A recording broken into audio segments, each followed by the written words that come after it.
Okay, so I dumped a couple of my deer cooking videos, so I'd have a little more card space here. So we're back for yet another part. Of course, as soon as I get the camera rolling, she starts steaming on me. Figures. So we'll get into the thermometer here and why I picked this one and why you need one like this. Again, this is just my preferences. Again, I'm just doing this for friends that asked me to do it. So you're getting my preferences. You can do whatever you want, use whatever thermometer you want, whatever pot you want. Wait for the traffic.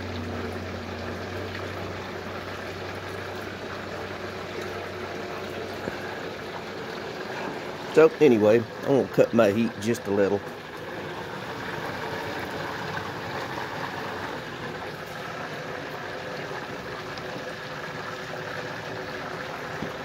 Again, the reason I got this thermometer, it's a long stem. These are great for, you know, kitchen cooking, whatever. But again, the other one, said this one I was given to check the working zone. But yeah, I can tell that one doesn't even work because it's not even in anything, sitting on 140 degrees. So I bought this one at Walmart. Needed one, spur of the moment. I said, we'll just go to Wally World and pick one up. Now they had the mainstays there, $9.97. You know, if you're gonna do one or two birds, you're gonna use this thing once or twice a year, once a year, whatever. $10 thermometer, probably gonna do you just fine. This isn't an uber expensive thermometer. It was $15.97, so $15.97 tax here is 18 bucks. I like this one, and because of the clip. Now again, I can take the clip off. See, normally that would be hot. I also don't want to get grease on anything. I turned the light on. I don't know if that's going to help or not. But this is just a, of course I know this ain't going to focus. Not that I can tell, I got my glasses on. But the clip here slides up and down. Just clip it on the side of your pan. This is a deep fry and meat thermometer. So this you can clip in your pan of oil. You can just leave it in there. You're doing French fries on the stove. You're using a short pan. You slide your clip down. Make sure it ain't hot before I do this. You know, clip it to the side of your pan. This one, nice little feature on it, is got this little slider, slides back and forth. It gives you just basically a indicator point. It doesn't do anything to stop the thermometer needle. It's just simply a marker point. I've got it set on 350 right now, or close thereabouts. And what that does, when you get all this steam and all that boiling out, sometimes you can't always see the numbers. And as she comes up here, you'll see it'll, well, not that you can see because it's hitting my phone, but that just gives me an indicator point in case I have steam on my dial or something like that. I can't see my numbers. That tells me where I need to be. Now I'm actually on 350. My marker point got scooted over a little, so there's my marker point. Ooh. So anyway, that's just a feature of that. The reason I like this is a lot of your cheaper thermometers, what happens is they'll start getting condensation inside the glass on the dial. It'll condensate inside. Once that happens, it starts corroding, rusting out your internal parts. Then the thermometer doesn't read right anymore. Again, your cheaper thermometers, they're fine for using a few times. Now again, this clip, I can take this clip completely off, set this right down on the lid, then it's going to get hot. As you can see, normally I'd have to be wearing gloves to put a thermometer in and out. This one stays cool, so I can actually reach and get it with my hands. But that's the reason I bought that thermometer, and that's the reason you want to get a long stem thermometer, is to get this down in the oil. Now, I just got chewed out my mama again about, you know, Well, are you monitoring the bird temp? I said, no, Mama, I'm monitoring the oil temp. Oh, no, that's not good. That's not safe. You know, that's dangerous. You got to keep an eye on your bird temp and everything. I said, no, you keep an eye on your oil temp.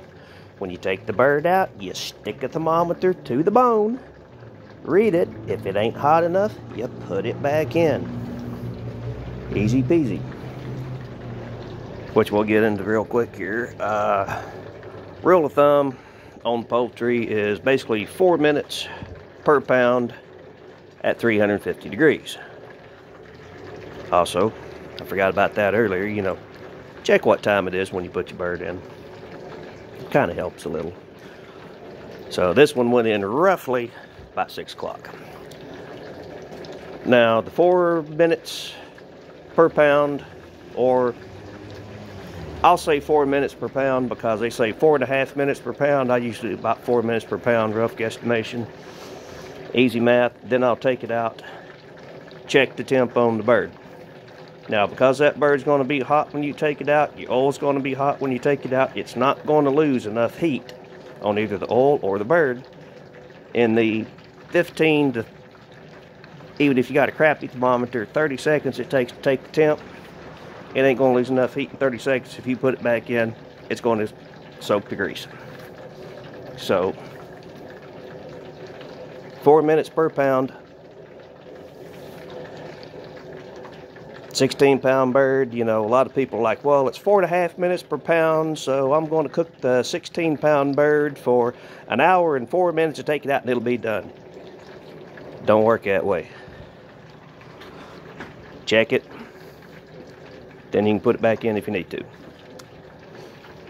I have had these birds, you know, figuring 4 minutes a pound on a 16-pound bird was the first test bird I did. It wasn't even in there 45 minutes. I took it out. It was 183 degrees at the bone.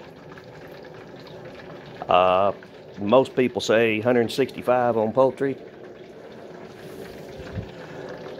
Let's see what her thermometer says.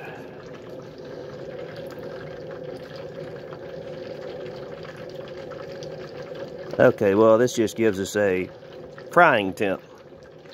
335 degrees for poultry, 350 for potatoes, 365 for donuts. Can't tell because my needle's in the way, but... Oh, breaded meat. Old temp 370 for breaded meat, blah, blah, blah. I'm one of those people that better safe than sorry. And also using the canola oil. I like to get my internal temp on a larger bird. 165, 170. That's good, that's safe.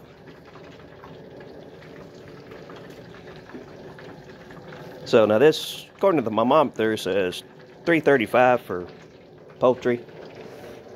I'm cooking at 350. 350 is just my magic number. When I fry at 350. This makes a real nice crispy skin. Gives a real nice caramelization to the skin and to the meat. And again, I've never seasoned any of the birds I've done, and everybody thinks I has. So, again, take it for what it's worth. That's just my experience. Yeah, I got 7 minutes and 34 seconds left on this amount of card time, so I'm going to pull my thermometer here. Also, we'll turn that down just a hair because I'm getting up to 355. Make sure I set my thermometer in a clean spot. Now, again, safety factors before I do this. And you can see all this steam boiling out. That's steam. That's water vapor. Oh yeah, I forgot I was supposed to turn it down. My knob's a little touchy. That's another thing. This is the screw-in regulators. All your new stuff is just the simple thread-on type. This is a left-handed screw into the orifice tank. But normally you turn it that way to turn it off. You turn it this way to turn it on. This one's left-handed thread, so it's bass backwards. So I turn it this way to turn it down. Before you get started, again, know your equipment. That brings me back to when you're using a gas cooker instead of an electric. If you use an electric, you're fine. But gas, any open flame and oil, it's a fire hazard. So, before you put the bird in or take the bird out, turn your flame off. Just a reminder. When you take the lid off, be very careful because that moisture is going to condensate to the lid. Now, you can either just take the lid and stick it over here, but I'm on the carport, so I'm inadvertently going to tilt it, let the moisture drip. If it does splatter, as you can see, I'm keeping the lid between me and the... So anyway, let's take a look at what a bird looks like so far. And then we'll get into why I'm using a basket instead of a meat rack. Well, that's a pretty simple story. The reason I'm using a basket instead of a meat rack is my brother-in-law borrowed this without my knowledge, and I've never seen the meat rack again. Meat rack just keeps your bird straight up and down. A lot of people are like, oh, you gotta have, you need the meat rack, keeps your bird upright, and blah, blah, blah. Now, you'll also see here on the tail end, normally when I put these birds in, since I'm using the basket, I always put the hind legs up, and I will put the back side down with the breast facing up, because your back end of your bird here, that's just a big open cavity on the breast side. And as you can see, that meat's not getting quite done. Technically, I can take it out, get my tongs. I've got some nice heavy duty tongs. Readjust the bird in the basket, which I'll probably do here after I get the camera off. But that's not going to hurt nothing because there's enough oil splattering up when I put the lid back on, but I will flip it over. But just another helpful hint. Generally, when I'm using the basket, I will put it where the breasts are facing up because they never stand straight up and down in the basket. They always lean. And that way you get all the meat portion in the oil. So I can rectify that pretty easy. I'm also going to turn this lid around where my hole is over there, since the wind's blowing that way, and that's why it keeps blowing steam on my thermometer. Again, for all you naysayers out there, know this is not a high quality production video. It's me just sitting there basically talking and giving you points on how I do turkeys. Again, request from a friend. So, that runs us down on the thermometers, why you need a thermometer, what I think is the best type of thermometer for it. Also, that thermometer works really great for deep frying. Whether you're using a larger kettle on the stove or a small pan on the stove, it works for everything. One thermometer does it all. I like it, but that's just me. So, we know how to put a bird in. Again, I'll fix that.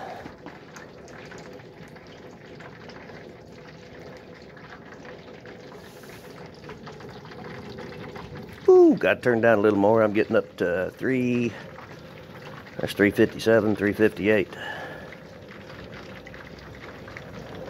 So once again, I'll turn it out. And as I said, as you can see, I keep turning this down.